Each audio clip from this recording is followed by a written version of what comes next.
By all accounts, 2016 was a raging garbage fire of a year made bearable for short amounts of time by great pieces of pop culture, specifically movies. Now hopefully 2017 will be a better year, but what about its films? This year had some truly tremendous films, but 2017 is already jam-packed with some tantalizing theatrical treats that you need to cram into your eyeballs. So in today's episode of The Dan Cave, we're gazing into the future to run down our most anticipated films of 2017. The Red Turtle.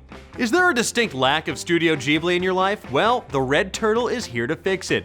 Michael Dudok DeWitt's fable about a man who gets shipwrecked on an island isn't just a wordless masterpiece that may or may not have made me cry at the Toronto International Film Festival. It's also produced by Studio Ghibli and will make you forever distrustful of giant sea turtles. You don't know what they're thinking. You have no idea, the little flippers. The Founder. You like Michael Keaton, right? You like French fries, right? You like biopics? Well, if so, you're gonna love The Founder, which tells the true story of McDonald's founder Ray Kroc, his burgeoning beef empire, and the tragic assassination of Mayor McCheese by the cowardly Hamburglar, which is 100% a real thing that definitely happened and will definitely be in this movie. The Lego Batman Movie. Everything is awesome when you're part of a team, but everything is awesomer when you're the goddamn Batman. Will Arnett reprises his role as the most self-absorbed, narcissistic version of the Dark Knight we've ever seen. And considering he's joined by Michael Cera as Robin, Rosario Dawson as Batgirl, Ray Voldemort Fiennes as Alfred, Jenny Slate as Harley Quinn, and Zach Galifianakis as the Joker, it might be the funniest version of the Dark Knight too. Okay, maybe not as funny as Wash Fu.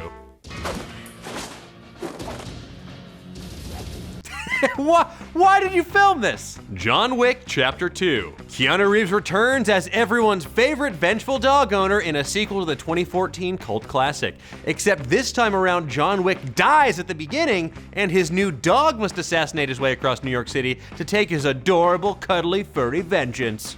Well, not really, but don't you kind of want that to be true? I mean, I know I do. Get Out.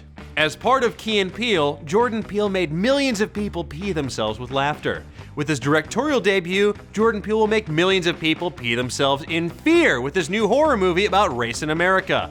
And one thing's for certain, Jordan Peele hates you having clean pants. A Cure for Wellness.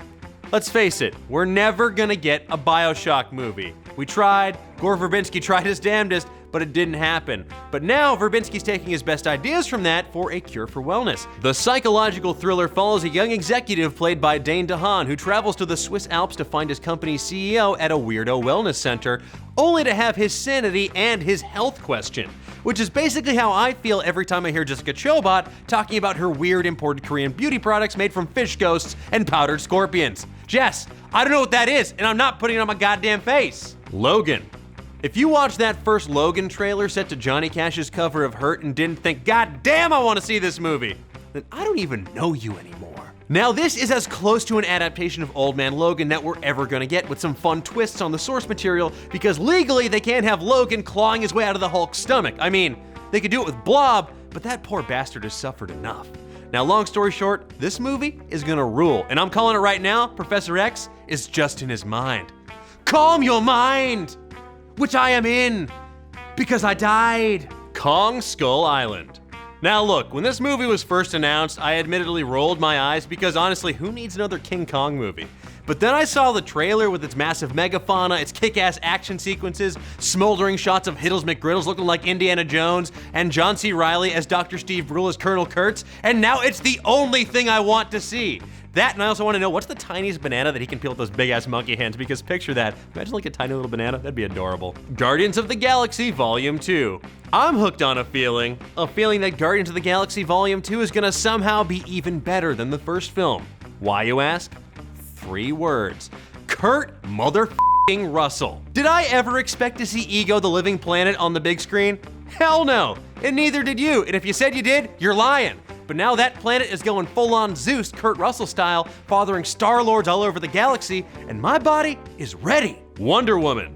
After 75 years, it's about damn time that Wonder Woman gets her own movie. Sure, we got to watch our favorite Amazonian watch some cool QuickTime trailers in BVS, but everything I've seen from Wonder Woman so far fills me with confidence that this is gonna be the WW1 ass-kicking palooza I've been waiting for. I mean, plus, did you guys see that invisible jet? No? Oh, keep looking, it's right there. Or maybe there. No, actually, it's right there. No, that's Chris Pine. No, there it is. This movie's gonna be so cool. Spider-Man Homecoming. Fact, Spider-Man was the best part of Civil War. Fact, Spider-Man is my favorite Marvel superhero. Fact, the third time is the charm. Now, all of this evidence points to the undeniable truth that Spider-Man Homecoming is poised to be our best Spider-Man movie yet. And the best part, we don't have to watch Uncle Ben die again. I mean, honestly, all he wanted to do was sell the world his miniature balls. His miniature balls, Peter! I hope your wrestling was worth it. Dunkirk. Hey, what's your favorite military evacuation of World War II? And who is your favorite brother of Jonathan Nolan? If you said the Dunkirk evacuation, aka Operation Dynamo, and Christopher Nolan, then you're in luck, because Dunkirk combines both of those things into one epic period piece package. Plus, it has that Kyle Hill from One Direction. Win-win! Baby Driver. While at first I thought this was Edgar Wright's continuation of the amazing Baby's Day Out franchise, it turns out it's Edgar Wright's wholly original new movie, which is still pretty cool. It's about a young getaway driver played by Ansel Elgort who winds up in a bank robbery gone awry. Will it have Simon Pegg and Nick Frost?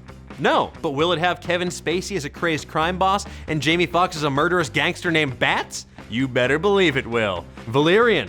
The comic that inspired Star Wars and The Fifth Element is now getting turned into a movie by the Fifth Element director himself, Luc Besson. This movie looks like an absolutely bonkers sci-fi adventure filled with oddball aliens, jaw-dropping spaceships, and a pair of badass space time cops kicking ass, taking names, and going to a weird space cabaret starring Rihanna, who I'm hoping is a secret descendant of Ruby Rhod, because honestly, everything is connected. Thor Ragnarok. Of all the characters in the Marvel Cinematic Universe, Thor is maybe the most difficult to pull off in a solo movie context due to the sheer bombast and weirdness of it all. I mean, you've got dudes with long hair running around with hammers on rainbow bridges. It sounds like someone's weird Mario Kart fan fiction. Thankfully though, director Taika Waititi, who made The Amazing Hunt for the Wilder People and What We Do in the Shadows, seems like he's got the goods to make Thor and Hulk's intergalactic road trip one of the best Marvel movies yet. And if nothing else, he gave us Daryl. Justice League.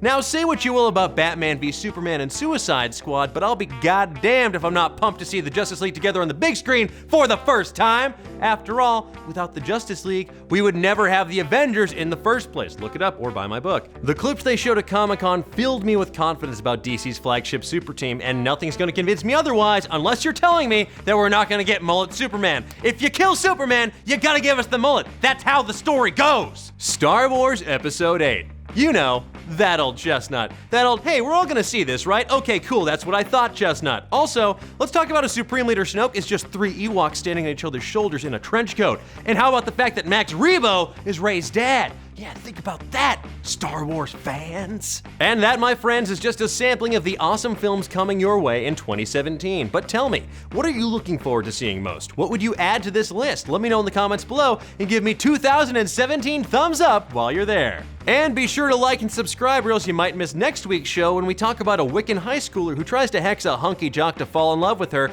only to wind up stranded in space alone by herself in Graviteen Witch. Until next time, keep on digging. And thank you to our sponsor today, Magic the Gathering Puzzle Quest. If you hear someone yelling, hey, you got your classic Magic card game in my Match 3 RPG, or someone else yelling, you got your Match 3 RPG in my classic Magic card game, then they are almost certainly referring to Magic the Gathering Puzzle Quest, which combines the 2 hyper-addictive genres into one. You can grab it on the Apple App Store or Google Play now, and be sure to check out the latest update which adds brand new Eldritch Moon cards. Thanks, Puzzle Quest. Let's open up the old mailbag, shall we? At Jetpack Paul asks, what's your go-to RPG class? Great question. I like being able to sneak around and talk my way out of situations, so I tend to gravitate towards rogues. And if I'm playing D&D, it's a dwarven rogue with a high acrobatics score because I love the idea of a stocky little bastard doing Cirque du Soleil moves. So silly. Look at him tumble. At Boss Orlana asks, on a scale of 1 to a zillion, how excited are you that Childish Gambino is the new Lando Calrissian? Huh. I'd have to go with very billion. At Hall Lucier asks, what's the best burger place to go to? Okay, they definitely don't have the best burgers on earth, but I always have a soft spot for Mr. Bartley's Burgers in Harvard Square because it reminds me of growing up in the Boston area. I'll know I've well and truly made it when one day I get a burger named after me. I don't want a tombstone, I want a burg. Plus, they have bomb-ass milkshakes, which, you know, hey, goes great with a burger. But tell me, what's your favorite burger place to go to? Let me know in the comments below, and I'll see you guys next time!